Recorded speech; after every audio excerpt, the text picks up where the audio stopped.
തിരിഞ്ഞാലും പറഞ്ഞാലും കർണാടകക്കാർ മാത്രമേ ഉള്ളൂ. അപ്പോൾ മഴയായതുകൊണ്ട് നമ്മളെ വേപ്പലങ്ങാട് ബീച്ചിൽ ആൾ കുറഞ്ഞിട്ടുണ്ടാവുമെന്ന് വിചാരിക്കുന്നതാണെങ്കിൽ, ഇങ്ങനെ വിചാരിച്ചിട്ടുണ്ടെങ്കിൽ നിങ്ങൾ കണ്ടേക്കോളേ. വേപ്പലങ്ങാട് ബീച്ചിൻ്റെ ഇപ്പോഴത്തെ അവസ്ഥയാണ്. മഴ പെയ്തിട്ട് വെള്ളം കയറിയിട്ടും ആൾക്കാരുടെ ഒഴുക്കണ്ടില്ലേ.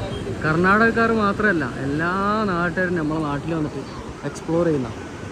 ഇതിപ്പോൾ ഞാൻ വീഡിയോ എടുക്കുന്നത് ഈ പാർക്ക് ഉണ്ടല്ലോ, എടക്കാട് ഉള്ള പാർക്കിൻ്റെ എൻഡ്, അതായത് നമ്മളെ കുളത്തിൻ്റെ അവിടെ നിന്ന് വരുമ്പോഴുള്ള ഒരു ഏരിയയിൽ ഞാനിപ്പോൾ ഉള്ളത്.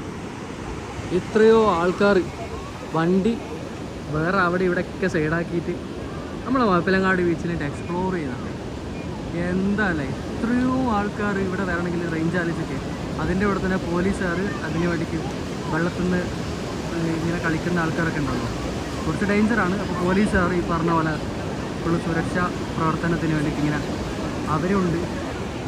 ഇവിടെ വന്നു കഴിഞ്ഞാൽ നിങ്ങൾക്ക് ചായയും കടിയും കാര്യങ്ങളെല്ലാം ഇവിടെ അവൈലബിൾ ആണ്. ചായ ഉണ്ട്, കടിയുണ്ട്, ഇതേപോലെ ഉപ്പിലിട്ട സാധനങ്ങളും കാര്യങ്ങളും, കളിക്കുന്ന സാധനങ്ങളും, ഐസ്ക്രീമും, എല്ലാ സംഭവവും ഇവിടെ ഉണ്ട്.